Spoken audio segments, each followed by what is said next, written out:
like I was saying,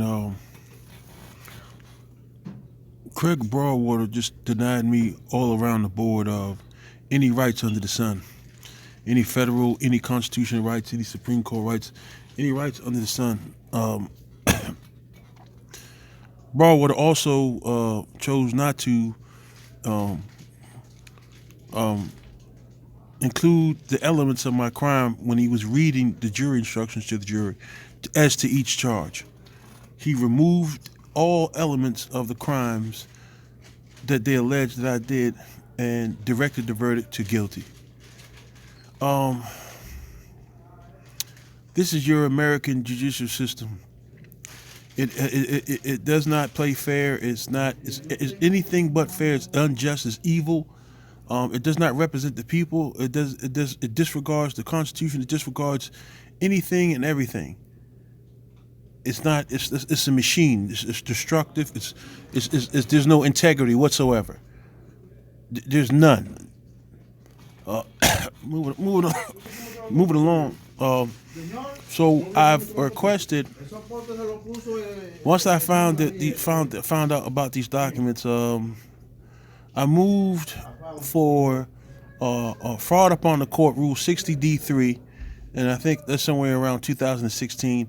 And I moved for after that got denied on all levels, the district court, appellate court, Supreme Court. I moved for subject matter jurisdiction on the 2255, and basically they denied that too, and got around that. You know what I'm saying? They're evasive when it comes to jurisdiction, 10th Amendment violations. Um, um, my thing is, let me see. So my only option was to file a Freedom of Information for Your Privacy Act against the DOJ, the Executive Office for United States Attorneys, the FBI, the DEA, the ATF.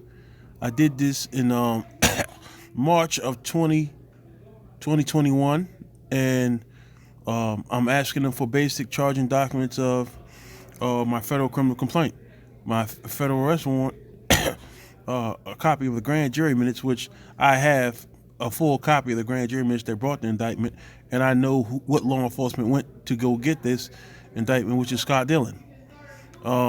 This dude was also at trial deemed a case agent. That's right, folks. A state police was deemed a federal case agent, which would put him above a real FBI agent, a DEA agent, and an ATF agent. As it stands right now, the Justice Department, you know what I'm saying to you, and the DEA has no record of this dude ever being baptized by the DEA. However, so, you know, moving along, Scott Dillon, state police, you know what I'm saying to you,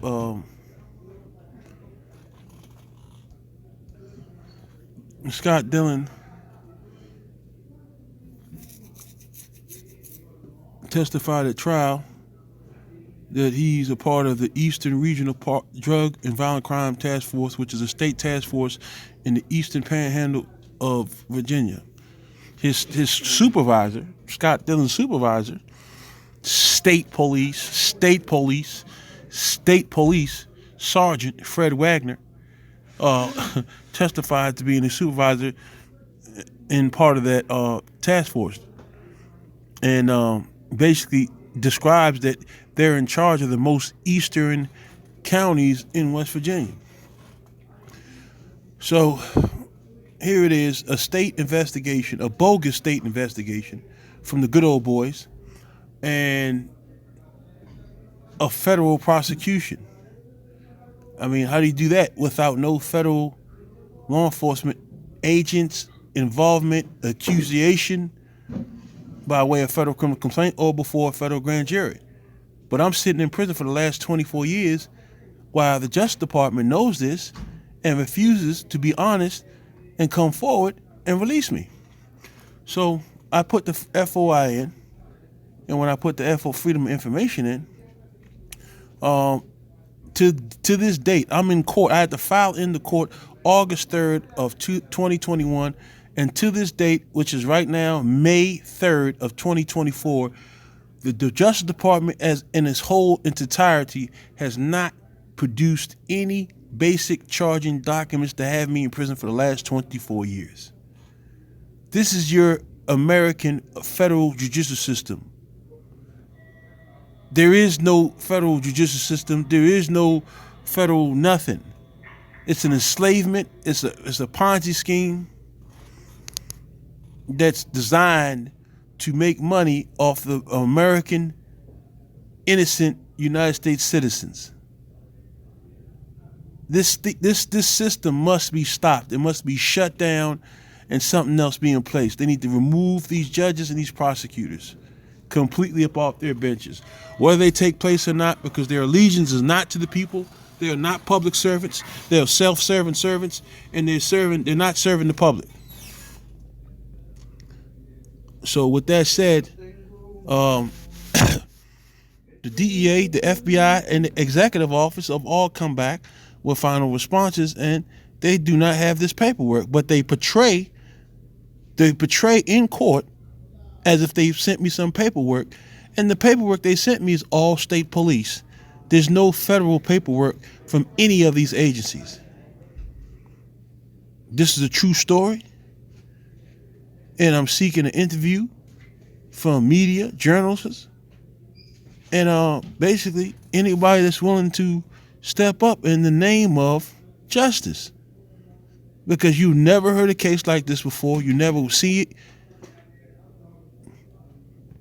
And this needs to be exposed. I'm looking for this to go viral.